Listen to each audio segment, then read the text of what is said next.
Amazing morning. Thank you so much, Mentor Gab. Palakpakan naman po natin ang ating napakahusay na host, si Mentor Gab. Ayan po. So tama po si Mentor Gab. Ako po ay dating OFW for almost 8 years sa bansang Taiwan po. Ayan po. So ito po yung background ko para po makilala nyo din po ako, no? Dati po akong naging estudyante din, ano?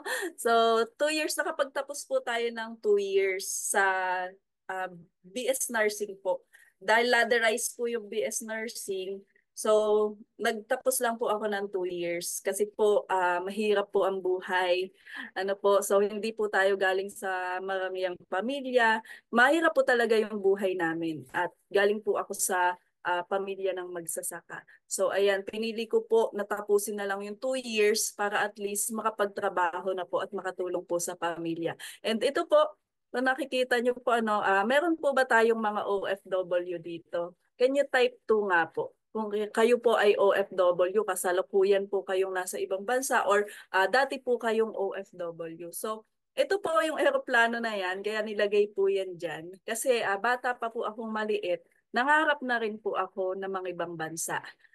Kasi nakikita ko po yung mga pinsan ko na nagjajapayuki, di ba? Ang sarap ng buhay nila, malaki yung bahay, tapos pag nagpapadala ng mga box na mga chocolates, di ba? Parang sabi ko sa sarili ko, pagdating ng panahon, paglaki ko, gusto ko ring mag-abroad, gusto ko ring mag-Japan.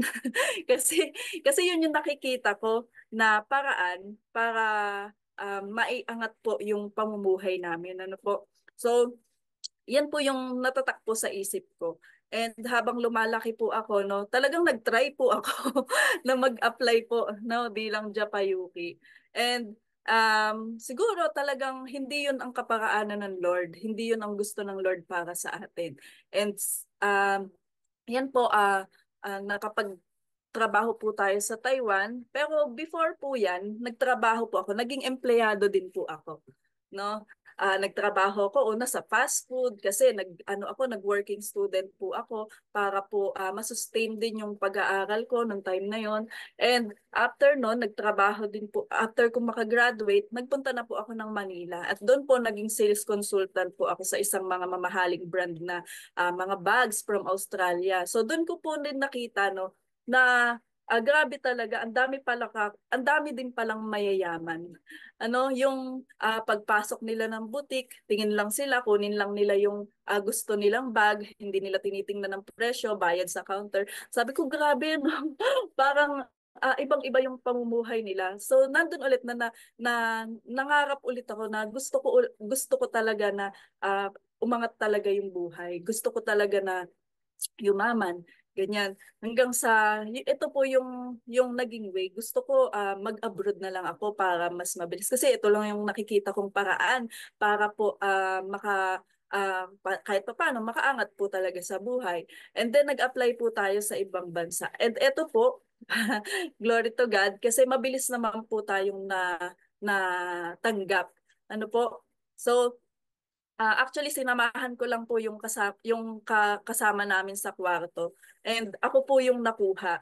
Ayan. And sa pagpapala po ng Diyos, nakapagtrabaho po tayo sa ibang bansa. Diyan po sa Largan. So wala po akong masyadong picture sa factory na pinagtrabahuhan ko kasi bawal po. Ito lang po yung meron ako. So diyan po umikot yung buhay ko po sa loob ng halos 8 taon.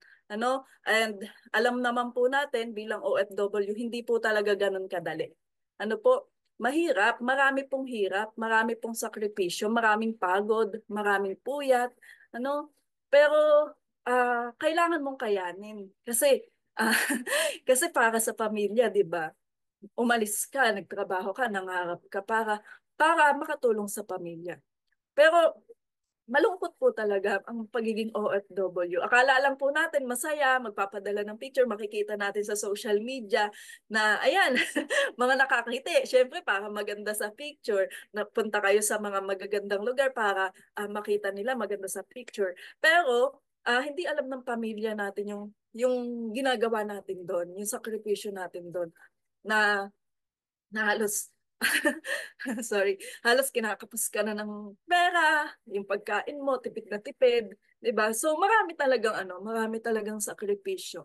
Ano po, kung kayo po ay OFW ngayon, alam ko nakaka-relate kayo. And kung kayo may mga mahal sa buhay, ano, hindi lang talaga basta-basta yung yung pera na pinapadala po sa atin. Hindi basta-basta yan na ipinapadala lang. Pinaghihirapan po yan. Ang dami pong sakripisyo niyan bago po yan maibigay. Ano?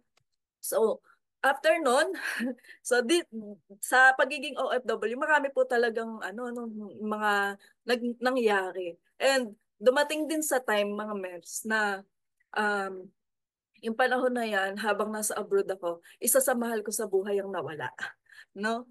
Yung pamilya, isa sa pamilya ko, yung mother ko. So, yun po yung masakit. No?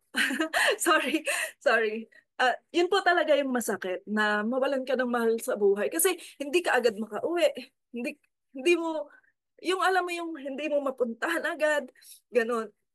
So yun po yung mga pain, yung mga mga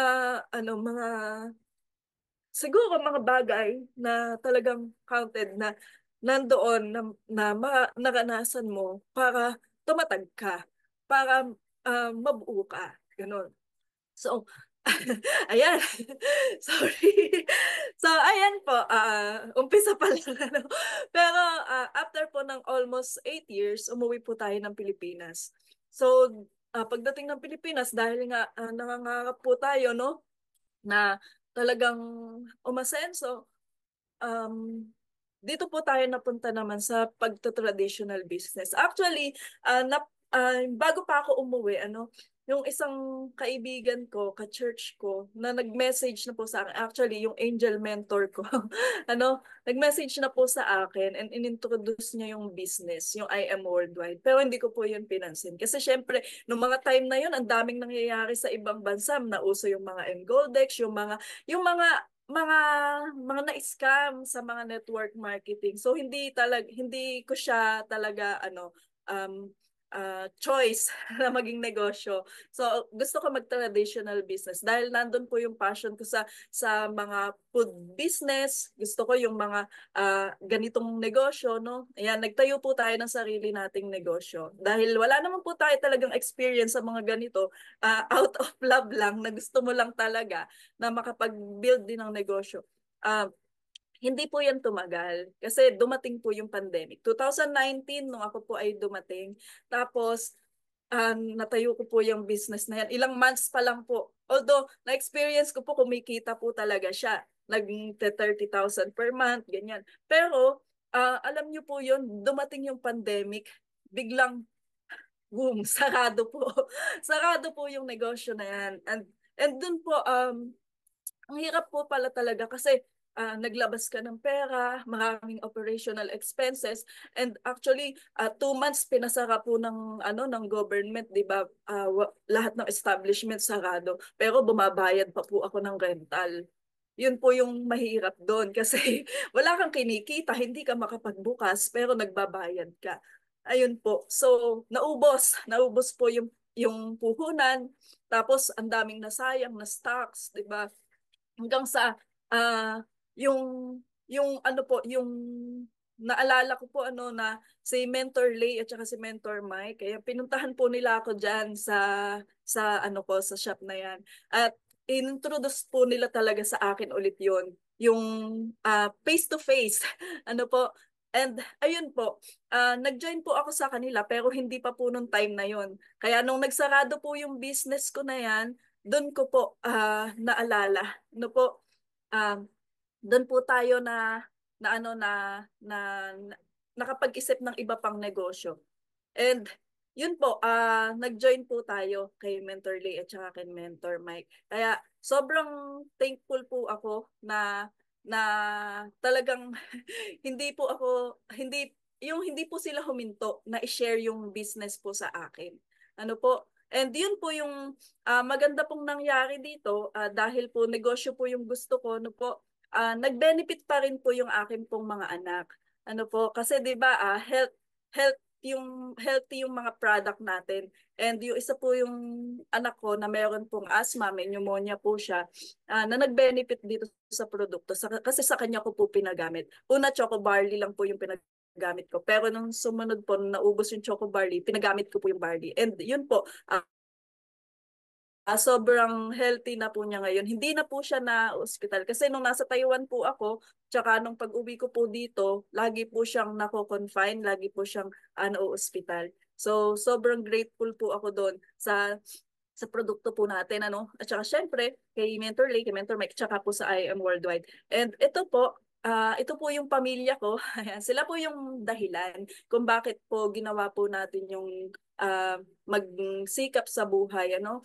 Magtrabaho ng malayo, kung bakit tayo nagsusumikap para po mabigyan sila ng ng magandang buhay din. Kasi ayan yung pamilya ko po na pinanggalingan, ayan sila po yung sa pamilya po namin talagang farmer po. Si Papa po farmer. Wala po kaming ibang negosyo, wala pong ibang source kundi yung pagbubukid o pagsasaka. Ano pong nakapag-asawa po ako, ito naman po, sila naman po yung kasama ko ngayon. Um, ayan po, sila po yung mga nagiging dahilan kung bakit po tayo nagsusumikap ngayon. And ayan, meron na rin po ako sariling pamilya. Ayan, meron akong 3 anak na lalaking mga mapupogi. Ano, at sobrang healthy po sila. Ayan, so dati po ayan, so sabi ko nga po galing po ako sa farm sa pamilyang magsasaka. So ganyan po yung buhay namin. Meron kaming maliit na farm na binubukid. Ayan, alam niyo po, hindi rin po kasi ganun kadali sa pagbubukid eh. Um, Hindi po ganun kalaki yung income. Ang laki po ng ini-invest mo para makapagpamunga ka ng mga pananim. Ano po, kahit na nasa abroad po ako, pero ang nakakalungkot po kasi, once na dumating po yung mga calamity, bagyo, baha, talagang wash out. Diyan ko po naranasan yung papa ko po, ano po kami, nag-invest po kami para sa mga pananim, nagtanim ng palay, mga gulay, ganun hanggang sa dumating po yung bagyo. Ang nakakalungkot po doon talagang na-wash out, nawala lahat. So, yung time na yun, iyak talaga kami. Iyak talaga pati si Papa kasi nga alam niyo yung yung inaasahan mo talaga na magiging source niyo pero biglang mawawala. Ay, yung laki ng ginastos mo, ganun. So, ayan. So, at eto, ayan. So sila po, sobrang grateful po ako sa mag-asawa na yan. Na sila po yung naging dahilan kung bakit nandito po tayo ngayon sa IM Worldwide. Ano? Kaya kung meron ka po na mga mentors or mga mentors mo na mga kamag-anak mo, mahal mo sa buhay, pamilya mo, na siyang nag-invite sa isa negosyo. Pasalamatan po natin kahit hindi mo po yan kakilala. Sobrang maging grateful po tayo sa kanila kasi dahil sa kanila nakita natin yung magandang opportunity dito sa negosyo na pwede palang mabago din yung buhay po natin. No? So, ayan. So, si Mentor Lay po kasi siya po ay nakasama ko na sa Taiwan. So, magkasama po kami sa company. Magkasama din po kami sa church kung saan po kami nagsiserve. So, ayan po yung time na pinuntahan po nila ako. So, di ba? Sobrang thankful po na Mentor Lay, Mentor Mike, thank you po. And ayan, so hindi rin po, wala po akong pera din, wala akong ipon. Tapos syempre, may asawa po ako, tatanong ko muna talaga sa asawa ko. So hindi po ako agad nag-decide. So matagal bago po ako nakapag-join. Pero bakit nga po ba ako napa-join? So sabi nga po dito, you are your own boss. Kasi nakakapagod naman na din po na magtrabaho. May mga employed po ba dito? 'Di ba? Kapag may boss ka, utos-utusan ka, tapos pagalitan ka, yung walang consideration, yung kahit sa mga bagay na ipagpapaalam mo, yung talagang ang hirap po ng mayroong boss. Kasi ako din po naranasan ko na mayroong boss, yung kahit sa konting pagkakamali, kung sigaw-sigawan ka, ano, so at saka yung nung na-experience ko din nung nagtrabaho din ako sa mga fast food, 'di ba kahit yung mga customer, kung i-degrade ka, kung sigaw-sigawan ka, sa mga konting pagkakamali mo, yung hindi mo lang makuha yung mga order take nila, 'di ba? So yun, ang hirap po na meron kang boss. Kaya as much as possible, ayoko na po talagang bumalik sa pagiging empleyado. Ayoko na pong magtrabaho ulit. At saka syempre may mga anak na din po ako. Ang hirap na po nila talagang iwan. So on time, yun po yung maganda kasi on time, sarili mo yung oras mo kahit na full-time mom po ako, at least kahit anong oras ko buksan yung computer, kahit anong oras ko gustong makipag-usap, ano po, kasama ko yung mga anak ko. And time and financial freedom. Ito po kasi marami po akong nakita, mga na-witness dito sa I Am Worldwide na talagang na-inspire ako na nagkaroon sila ng mga time and financial freedom. And healthy products, yun nga po, sobrang thankful po ako kasi yung mga produkto natin talaga world class. Sobrang nakatulong po yan sa pamilya ko. And looking and praying for a business na makakatulong sa akin at sa pamilya ko na makapag-generate ng stable na income. Ito po kasi yung pangarap ko eh. Kasi ang hirap po ng walang-wala ka. Ang hirap ng wala kang mapagkunan kapag may pangangailangan kang biglaan. Ano? So, na-experience nyo ba yon? Yung biglang may nangyaring emergency, hindi mo alam kung saan ka tatakbo, hindi mo alam saan ka kukuha ng pera, ganon. So, gusto ko magkakaroon talaga ng stable na income yung pamilya. Para at least, di ba, hindi mo na maranasan yung mga ganon. So, eto, if someone's offer you an amazing opportunity, but you are not sure you can do it, say yes and learn how to do it later.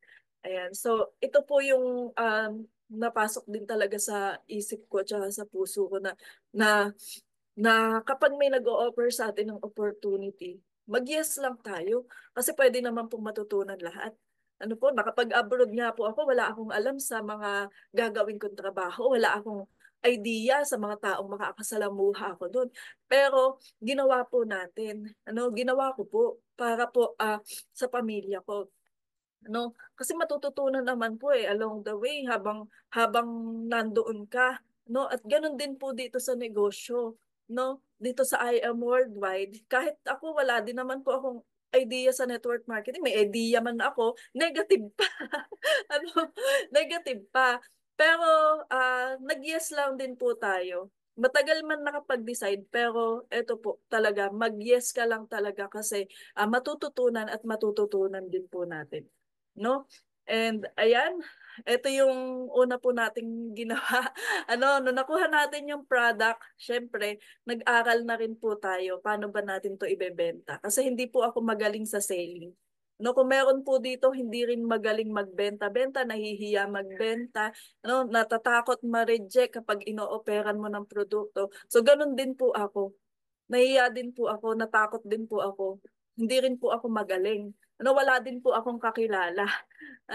Pero dito po sa negosyo, kagandahan po kasi dito sa I Am Worldwide at saka sa mga grupo po natin, nagtutulungan po. Tuturuan ka paano ka ba makakabenta, no? Tuturuan ka kung anong gagawin mo. Ayan, unti-unti po, unti-unti, step by step talaga. Natutunan po natin na makapagbenta, yan, makapagpa-pay in, no? So dito po, ayan, kasama ko po lagi mga anak ko. Yan, buntis po ako. Pero ginagawa po natin yung negosyo. Kasi 'di ba sabi nga pag full-time ma'am nasa bahay lang naman, pero not knowing ang mga full-time ma'am ang dami po talagang ginagawa, dapat ikaw ay flexible. At ito po yung kagandahan kasi pwede mo din pong gawin talaga yung negosyo. Makapag benta-benta ka. 'Di ba ang laking tulong po nito kasi napo-provide yung pangailangan mo na makatulong ka din sa hindi lang yung asawa mo yung mag-provide, pati ikaw maging productive ka din. So ayan, natuto din tayo magpadala sa ibang bansa. Yung mga hindi ko ginagawa noon, natutunan po natin na gawin. So ito po, ayan, sa mga training, actually hindi po talaga ganun kadali yung mga full-time mama, lalo kung may mga maliliit. Kasi ayun, na-experience ko po na nagte-training po tayo, kasama natin yung anak natin. At hindi lang po yan ganyan. Behind that picture, natahimik sila, na okay sila diyan. napakagrabe po yung mga na-experience ko din, ano, na talagang nauubusan din ako minsan ng pasensya. Ano po, kasi minsan meron training, yung ikaw magsasalita or ikaw mag-share, tapos biglang magrarambol ng iyakan, ganyan. So, kailangan ikaw, yung tipong ubos na yung patience mo, mainit na yung ulo mo, pero kailangan mong i-compose yung sarili mo para makapag-share ka ng maayos, makapag-training ka. So, so ganun po siya. Ano, sobrang challenging yung pagiging full-time mom, lalo't may mga babies po tayo, may maliliit. Kasi meron na nga po akong baby, meron pa akong toddler na talagang sobrang tantrums niya kapag ka po talaga nasumpong ng pagtatantrums. Ang hirap po niyang patahalin. So, yun po yung nagiging challenge ko every time na may mga training po tayo or every time na meron po tayong mga ganitong mga Zoom meeting. Ayan. So, unti-unti, no? So, hindi ganun kadali, pero unti-unti po, natututunan po natin maging yung pagtuturo na rin po sa iba. Ano kasi hindi naman dito po sa negosyo, hindi naman po mananatiling tayo po ay nagte-training, tayo po ay hindi po mananatiling tayo po ay nakikinig lang, nanonood lang. So dadating po talaga sa time na ikaw din kailangan mo na ring magturo. Turuan na din yung mga nagiging leaders mo, mga nagiging members mo. Ayan. So dito, ah, nag-start po ako, meron po ako sariling computer pero nasira po yun. Pero dahil po kailangan natin dito sa negosyo, kailangan po nating bumili. At dahil po dito sa negosyo, ito nakabili din po tayo ng tools. Ano? So kung wala ka pa pong mga tools, mga gamit dito sa negosyo, ito po dapat po talaga nating i-goal. Dahil po online din po yung business natin, hindi lang po siya face-to-face. Kailangan mo rin talaga ng mga tools para po magamit dito po sa ating negosyo. Ayan, ito po, isa po sa nagpapalakas ng loob sa akin, ano? Kasi ako nga po ay hindi po talaga ako ganun kagaling sa mga bagay-bagay, mahiyain, ano? Pero ito po yung verse na to, I can do all things through Christ who strengthens me. Na every time na meron pong ipapagawa po sa atin, every time na uh, uh, na nanghihina po ako, no? Na feeling ko hindi ko po kaya, feeling ko mahirap para sa akin. Ito po yun, Philippians 4:13, na si Lord lang talaga yung magpapalakas sa atin. Kayang-kaya po natin yan. Kayang-kaya natin gawin yung mga ginagawa ng iba. Basta't kasama po natin si Lord na magbibigay po ng lakas po sa atin. Ayan. So, ayan. So, sobrang grateful po ako. Alam niyo po, from 1,500 500 after 3 months of joining dito sa IM Worldwide, yun po yung unang-una pong income na pumasok po sa dashboard ko, 1,500. At after pa po yun ng 3 months nung nag-join ako.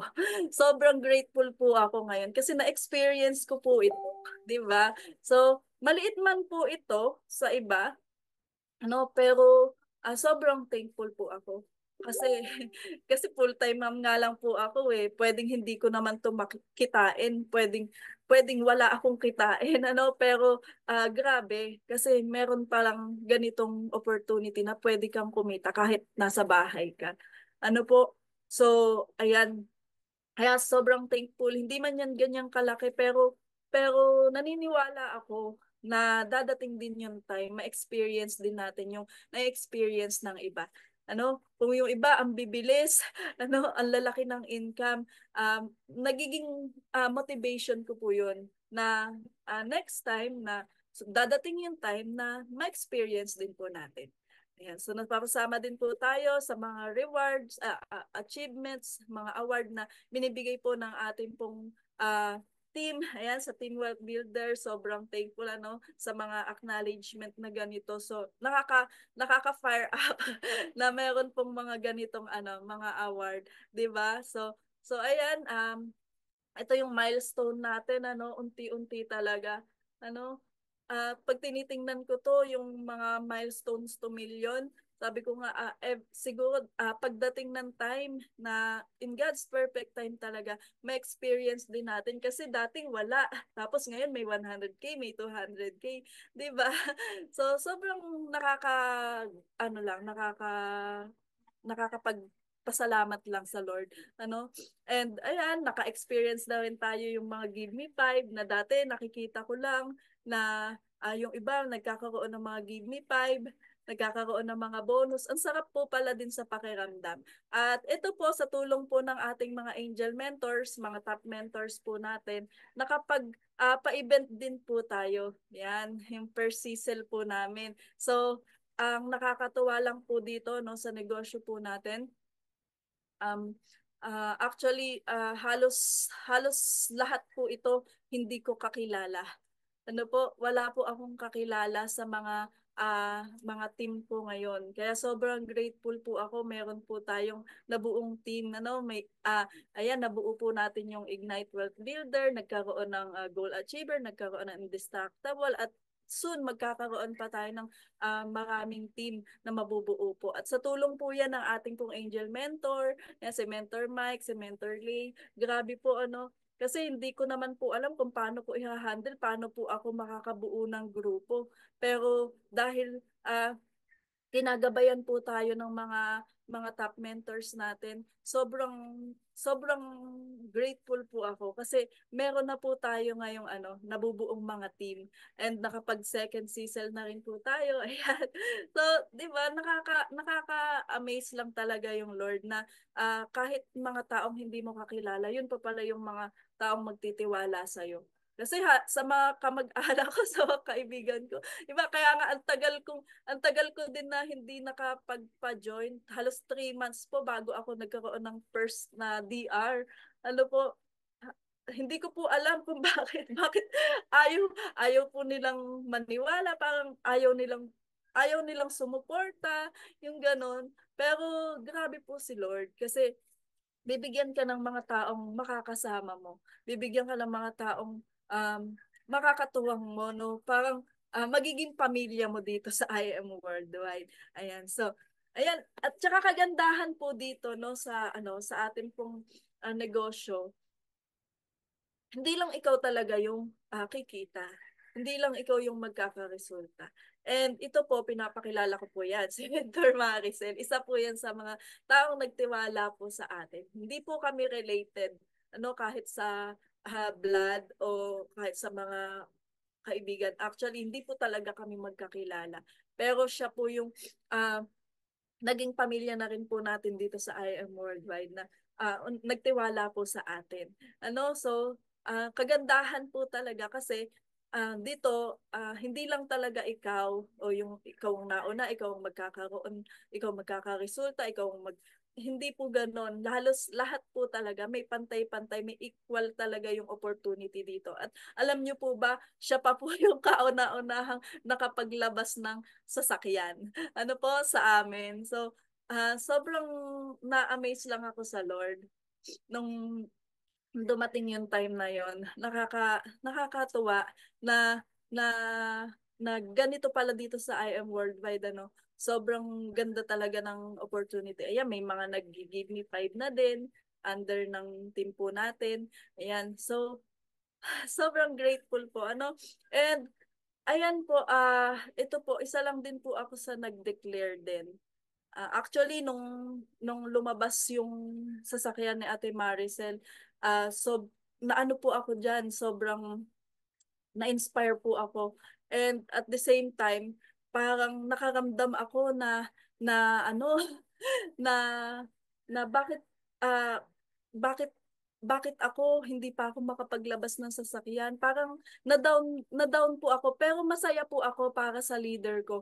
Pero alam niyo po yung pakiramdam ko na hindi ko po alam, kung ako lang po ba yung nakakaramdam ng ganito, or siguro po may mga time na may mga nakakaramdam din ng ganito, lalo na kapag pagka ikaw yung naiiwan. Yung feeling mo, feeling mo hindi yata ako karapat-dapat na leader, hindi yata ako hindi parang gano'n yung naging pakiramdam ko. Pero alam niyo po, hindi ko po yun tinake as negative. Ano po, na-inspire po ako, parang na-fire up po ako, na na na-motivate po ako na kailangan ko din, kailangan ko ring maglabas ng resulta. Kailangan ko rin ah, na maipakita sa kanila na kaya din po natin maglabas ng result. And ayan po, ito po yung mga declaration po. Actually, sabay-sabay po kami dito nag-declare, pati po ayan sila Mentor Maricel, mga leaders po natin. Ayan, Christmas party po namin to sa Wealth Builder. So sila Mentor Lay, sila Mentor Mike, kasama po namin dito. Nag-declare po kami dyan. So ito po, February 2023, nakalagay po dyan na dineclare ko mag-sapphire, mag-first car. Actually, maraming beses na po tayo nag-declare. Pero ito lang po yung nakita ko kasi na may na picture ko no. 2022 po 'yan. Ano po? So nag-declare po tayo ng first car na red. And diyan po no, ilang taon, halos isang taon din po yung umikot bago po natin na experience. So ito po yung ilan sa mga amazing morning. Today meron po kaming event dito sa Batangas. Ayan, so napakaaga namin. And ito ang sasakyan ng aking mentor Bernadette. Ayan. So siya po yung lagi kong sinasabayan at sinasakyan dahil wala pa po tayong car ngayon. Pero before the end of this year, ilalabas na natin ang ating first car. Diba? Today is November 7, 2023. Ayan. And andito ako ngayon sa park malapit sa amin. Ayan. And today, I declare, before the end of this year, ilalabas na po natin ang ating first car.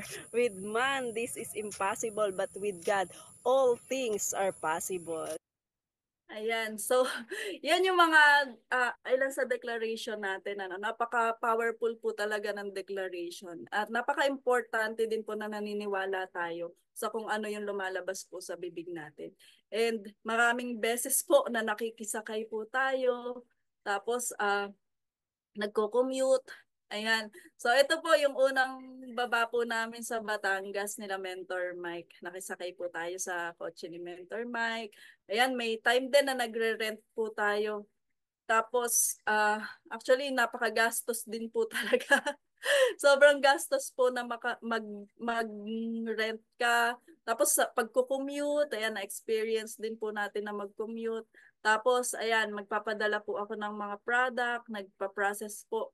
Nakamotor lang po kami ni tatay. Si tatay po yung kasama ko dyan. And, yan po, mahirap po no na wala pong sasakyan talaga.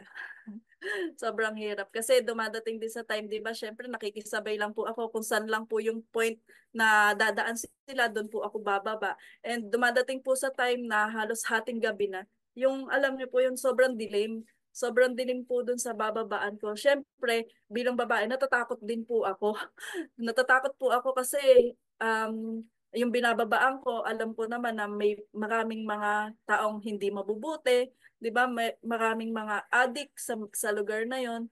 Pero ayun po, isa po sa mga na-experience po natin na talagang nagbo-boost sa desire natin na one day magkakaroon din tayo ng sariling sasakyan. So ito po yung ginagamit din namin for transportation. Yan yung biyanan ko po yan, tapos yung tatlo kong mga anak. So si tatay po lagi ko po yung kasama kapag ka po magpapadala ng product, LBC. Ayan, so diyan po kayo sumasakay. And dumating din sa point na nahuhuli. Nahuhuli po kami lalo dito sa Dasma kasi ang office po namin dito sa Dasma. So doon po nahuhuli po kami. Bawal po kasi doon yung tricycle. Hindi po pala allowed yung tricycle na dumaan doon sa lugar na yon. So minsan nakakasakit ng puso na parang ang unfair. Ang unfair, no? Kasi parang kahit sa daan merong merong hindi parehas yung ano trato. Tapos alam niyo po yung pag nahuli ka, yung makita mo na nakikiusap, no? Makikiusap sa sa enforcer, yung talagang alam mo yung naawa ako sa sa sitwasyong ganon na na mga ganong nangyayari. So yun, yun lang naman po yung mga na-experience po natin. Kaya kaya talagang nagde-desire po tayo. Sabi nga, it may takes time but surely God will fulfill and God will make it happen. Maniwala lang talaga tayo. Maniwala at maniwala tayo na talagang ibibigay talaga yun ni Lord. Sabi nga po dito sa Mark 11:24, therefore I tell you whatever you ask in prayer, believe that you have received it and it will be yours. Alam niyo po, kung meron po tayong ABC success, at sa akin naman po meron akong ABC desire. Ano po, once po na talagang meron tayong dinidesire sa Lord, no? Um, kung ano man yung mga prayer, halos lahat naman po tayo merong gusto, di ba? Merong tayong panalangin. And sabi nga po, i-ask lang po natin sa Lord. Ask. Kasi lahat naman po ibinibigay ng Lord. Kahit nga po yung wisdom ano po, isa din po yan sa hiningi ko sa Diyos kasi hindi naman po ako maalam sa ganitong negosyo. Sabi nga sa James 1:5, di ba? If any of you lack of wisdom, he should ask God who gives generously to all with finding fault. Alam niyo po yun, napakabuti ng Diyos kasi kayang-kaya niya po talagang ibigay generously yung lahat po ng hinihingi natin. And andun din po na sabi po sa Matthew 7:7, ask it and it will be given to you. Lahat po ng hingin natin sa Lord. Kaya lahat po ng prayer po natin, ito lang din po yung lagi po pong ginagawa. Hinihingi ko po talaga sa Lord. At dapat nandun din po na naniniwala tayo. Believe. Believe. Ano po, sabi nga sa John 6:29, as scripture says, anyone who believes in him will never be put in shame. Yung mga hinihingi po natin, hindi po tayo ipapahiya ng Lord at hindi mapapahiya ang Diyos sa mga bagay na gusto po natin at hinihingi po natin sa Kanya. At syempre, andun din po na i-claim po natin. Sabi nga, believe that you have received it. I-claim po talaga natin yung mga bagay na yun na anything we ask in the name of Jesus, He will do it. Ano po? So, ito po yung pinanghahawakan ko din talaga na yung ABC desire na to na lahat, ask, believe, claim, lahat ng desire mo, no? Lahat ng prayers mo, ibibigay po yan ng Diyos po sa atin. And, ayan, if you are praying for it, God is working on it. Ano po, once na bumukas ang bibig po natin sa mga panalangin nais po natin, mangyari sa buhay natin, mangyari dito sa negosyo natin, God is working on it. Meron lang talagang proseso po na minsan hindi talaga madali.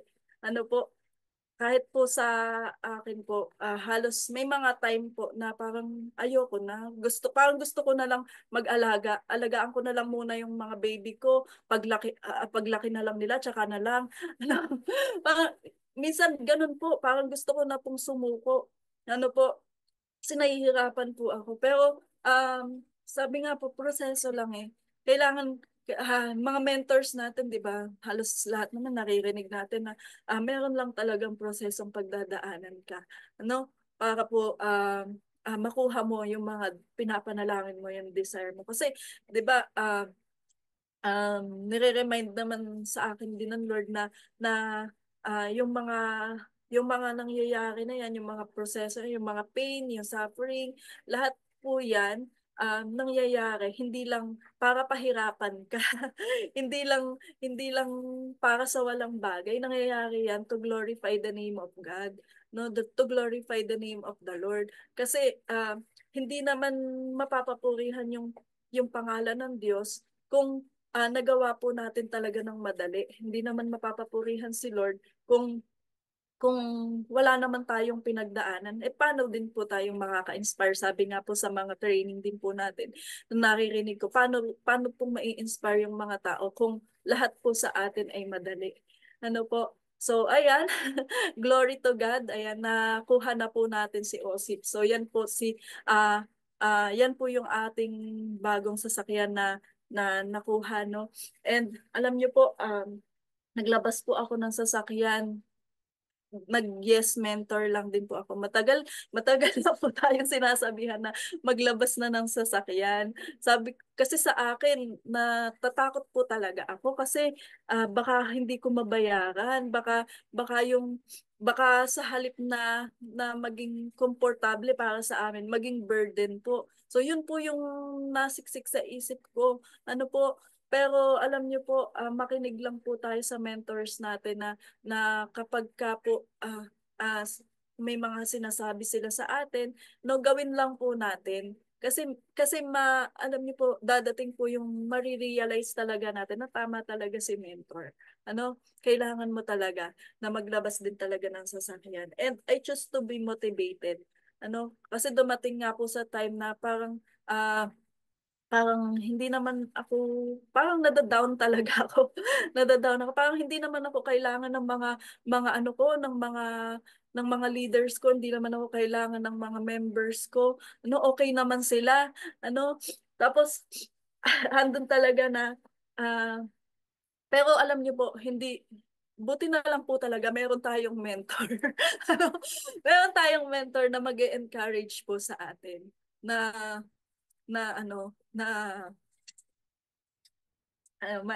mag-encourage po talaga sa atin na magpatuloy, na magkaroon tayo ng pag-asa. Kaya I choose to be motivated talaga na, na gawin yung negosyo. Ano kasi na-realize ko yung mga taong nagtiwala na po sa atin, ano, yung mga nag-join po sa atin, no, paano ba sila motivate kung tayo hihinto din. Kaya nandun po talaga na kailangan mo puliin na ma-motivate ka. Kailangan mong gawin to, kailangan mo talaga. Ano? Although talagang meron sa aking limitation kasi mga anak ko, no? Pero sabi nga, wag mong gawing dahilan yung mga anak mo para hindi magawa yung negosyo. Kaya po, ano, ano po yun, na kailangan mong gawin yung the best. Kailangan mong gawin yung makakaya mo, hanggat makakaya mo para magawa yung part. Ano po? And ayan, ayan. Kaya nilabas din po talaga natin para meron din po talaga tayong tools dito sa negosyo. Kasi na-experience po natin, mahirap po talaga nang walang sasakyan. Ano, ang dami mong inaalala. Inaalala mo yung anak mo, nakasama inaalala mo pati nga yung driver, inaalala mo. Ano, kumain na ba? Ganun. Alam mo yun, ang dami mong inaalala yung oras na, ano, baka kailangan umuwi ka agad kasi 'di ba gagabihin masyado, alam mo po yun, sobrang kailangan mo talaga na magkaroon talaga ng tools na magagamit dito sa negosyo, especially po yung sasakyan for mobility, kasi yung mga training, yung pupuntahan mo yung mga leaders mo, ano, yung kailangan makipag fellowship ka sa kanila, kailangan masamahan mo din sila, ganun. So kailangan talaga na makapaglabas. And lastly, syempre, para din sa comfort ng pamilya. Ano po? Kasi pangarap po natin yan, pangarap ko po talaga na before man lang manghina or dumating yung time na matatanda na talaga sila, maranasan man lang nila na makasakay ng sariling sasakyan, ano, maranasan man lang nila magkaroon ng sasakyan sa pamilya, yun, maranasan man lang nila na guminhawa yung buhay, 'di ba? So, yun po yung gusto ko sa pamilya ko kasi 'di ba lumaki tayo na mahirap, na hindi talaga well off yung buhay. So, siyempre, kahit alam ko maliit man yun sa iba, pero pangarap po natin, no? And alam mo po yung joy na maibigay mo po sa pamilya mo, sa magulang mo, na ah, sobrang nakakataba po ng puso. Ano, marinig mo na hindi ko nga, kahit sabi ni tatay nun, hindi ko nga akalain na sa edad ko na to na makapagdadrive pala ako ng sariling sasakyan. Di ba? Sobrang fulfilling po na maranasan po natin yun. And so, yun po. Ang dami na po luha, no? Pasensya na po. Pero sabi nga po, if you don't build your dream, someone will hire you to build theirs. So, ito po yung ano, yung tumatak po sa akin na kapag ka hindi mo ginawa, kasi may, di ba sabi ko nga po, may time na parang gusto ko nang sumuko. Pero na-realize ko, pero paano pang hindi ko to ginawa?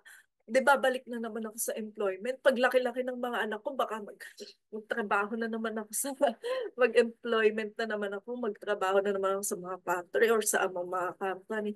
Ano, sino na naman yung mabibuild yung pangarap? Ano, so sila na naman. Paano na yung pangarap natin? So ito po yung tumatak po sa akin. So, yun. So, tapos na po, ano. Thank you so much po sa lahat po ng nakinig.